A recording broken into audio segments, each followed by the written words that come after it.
Congress party के headquarter में आज जो प्रेस कॉन्फ्रेंस का हमारा मुद्दा है वो ये है कि जिस तरीके से भारतीय जनता पार्टी इस मुल्क में डेमोक्रेसी का कत्ल और डेमोक्रेसी को रूंधने पे तुली हुई है।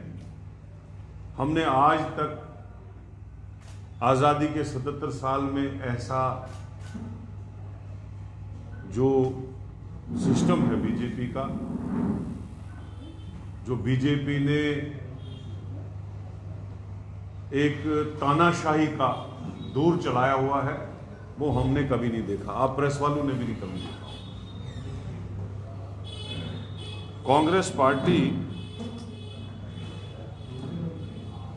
अलाव के 11 बैंक खातों को सीज कर दिया गया ड्यूरिंग पार्लियामेंट इलेक्शन, और कसूर क्या था कि 1 महीना हमने अकाउंट अपने सबमिट करने में डिले किया, जिसका ज्यादा से ज्यादा जुर्माना जो है 10,000 रुपए है इनकम टैक्स के एक्ट के हिसाब से। और बीजेपी क्या करती है, एक तो 115.32 करोड़ हमारे अकाउंट से डिटेक्ट किया जाता है और सीधा बैंकों से उसको ट्रांसफर किया जाता है गवर्नमेंट के खाते में,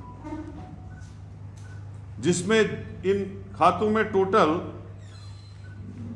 210 करोड़ था, जिसमें 115 करोड़ निकाल लिया और बाकी जो अकाउंट्स हैं वो सारे सीज कर दिए।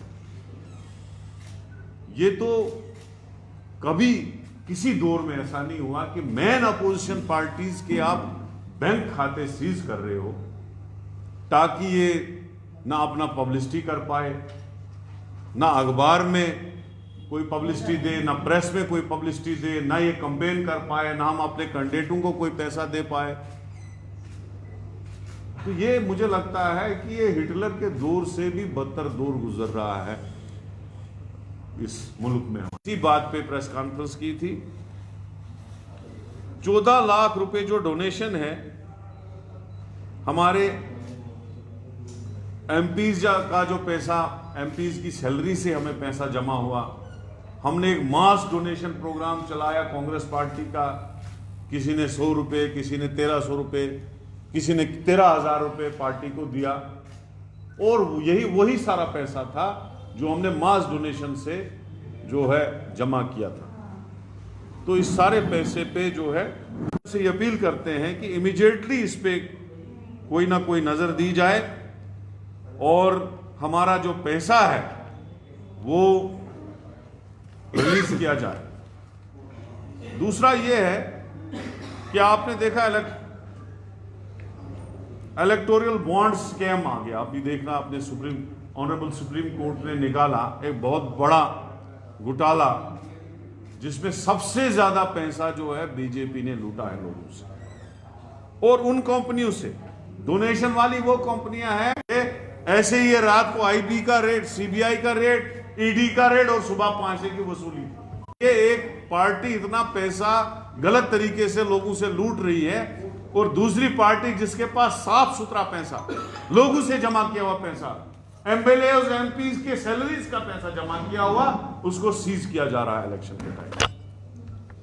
बाकी और भी इश्यूज हैं जिन पे हमारे spokesman, chief spokesman Ravindra Sharma ji बात करेंगे। जैसा कि प्रेसिडेंट साहब ने देश के अंदर हम जनता के बीच में कल पहली बार हमारी साबका अध्यक्ष श्रीमती सोनिया गांधी जी, मल्लिकार्जुन खड़गे साहब, राहुल गांधी जी, सब ने मीडिया के सामने आकर के अजय माकन जी ने जनता से अपील की है कि बताइए कि 14.5 लाख का जो हमारा ही पैसा है, 14,49,000, उसका जुर्माना 210 करोड़ रुपया होना चाहिए। 1 महीने का इनको टैक्स एग्जेम्प्ट है किसी पार्टी को। 1 महीने लेट होने से कानून में जैसे इन्होंने कहा कि 10,000 रुपया जुर्माना हो सकता है अगर आपने रिटर्न नहीं दिया। इनकम टैक्स तो एग्जेम्प्ट है, सिर्फ रिटर्न देना होता है। अपना ही पैसा, उसका 1 महीना हिसाब अगर लेट हो गया या कागज़ लेट गया, उसका 210 करोड़ अकाउंट सीज कर लिए। 115 करोड़ रुपया हमारे खाते से ऑटोमेटिकली इनकम टैक्स ने निकाल के गवर्नमेंट के खाते में डाल दिया। इतना बड़ा जुल्म है। और दूसरी तरफ से सारे इलेक्टोरल बॉन्ड जो हैं, आपने देखा 50% से ऊपर उन कंपनियों ने, मैं देख रहा था कि 35 फार्मा कंपनियां दवाइयां बनाती हैं, जिनमें से 11 कंपनी ऐसी हैं जिनके खिलाफ जांच हो रही थी कि उन्होंने जाली ड्रग्स, सिर्फ ब्लड प्रेशर की, रामदेवी सर जो कोरोना की, उन कंपनियों ने भी पैसा दिया। ये क्या तालमेल था? ये बहुत गंभीर बात है देश के लिए कि ये एकतरफा चुनाव लड़ें। और इस तरह की ये बात है। इलेक्टोरल बॉन्ड पे भी जैसे इन्होंने बताया कि बहुत बड़े उसमें ऐसे लोग हैं जिनके ऊपर ईडी और इनकम टैक्स के रेड पड़ते थे और उन्होंने पैसे दिए हैं। खुलासा हो रहा है कि कैसे बीजेपी ने लूट बचाई है।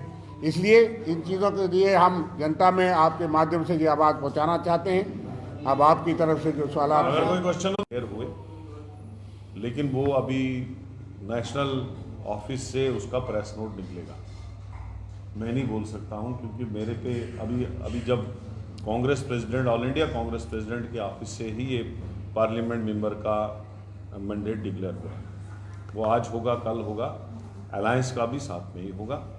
इसलिए ना हमने लाल सिंह जी को ज्वाइन कराया, अभी उनका भी मैंडेट आने वाला हो सकता है, और दूसरा जम्मू का भी मैंडेट शाम तक मुझे लगता है अनाउंस हो जाए। चर्चा हो चुकी है, चर्चा हो चुकी है।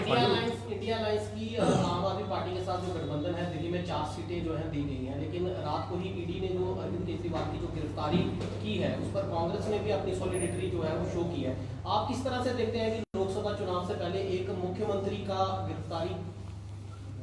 देखो, जैसे मैंने कहा कि ये बैंक अकाउंट सील किए गए, सेम पोजीशन आम आदमी पार्टी की। तमाम बड़े नेता आम आदमी पार्टी के गिरफ्तार जेलों में बंद हैं ताकि वो इलेक्शन न लड़ पाए। अब केजरीवाल साहब खुले थे, उनको भी अरेस्ट किया गया।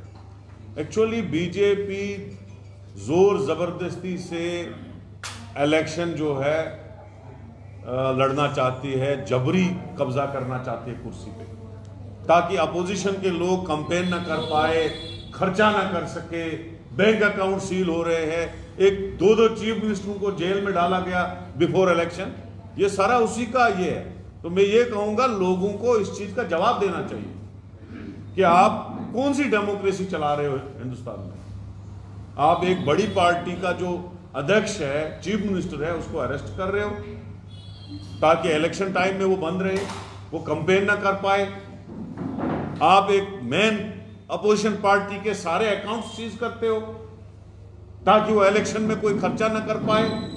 एक साइड से ये हजारों करोड़, पिछली बार 27,000 करोड़ बीजेपी ने खर्चे किए पार्लियामेंट इलेक्शन में। उसका मतलब है एक एमपी ने 100 करोड़ रुपए खर्चा, जो कि इलीगल है। तो आज भी बीजेपी भयंकर पैसा खर्च करने जा रही है, और मैन हमारी अपोजिशन पार्टी का छोटा छोटा जो पैसा हम लोगों ने जमा किया था पार्लियामेंट मेंबर से, एमएलए से, कार्यकर्ता से, ब्लॉक प्रेसिडेंट से, डिस्ट्रिक्ट प्रेसिडेंट से, वो सारा पैसा जो है सीज कर दिया। अगर कोई इलेक्शन कमीशन या अदालत उसको जनता को जगाने की कोशिश कर रहे हैं। दूसरी तरफ से आप यहाँ पर ये लोकतंत्र में कह रहे हैं कि लोकतंत्र में कहीं ना कहीं तानाशाही का उपयोग जो किया जा रहा है, कैंपेन नहीं करने दिया जा रहा है, अकाउंट सीज किए जा रहे हैं। दूसरी तरफ से बीजेपी का ये कहना कि एनडीए का 400 का जो दावा और बीजेपी का 370 का दावा, क्या आपको लग रहा है कि जो चीज आप या राहुल गांधी जो ये चीज जगाना चाहते हैं, जनता उससे जाग पाएगी और एनडीए का ये 400 का जनता का काम है? देखो, अपोजिशन की आवाज जनता तक नहीं पहुंचती थी, नीचे तक नहीं पहुंचती थी, इसलिए कि चलना पड़ा और म्यूजियम से लेके महाराष्ट्र तक चलना पड़ा ताकि आम लोगों तक अपोजिशन की बात पहुंचे। बेरोजगारी का इश्यू हो,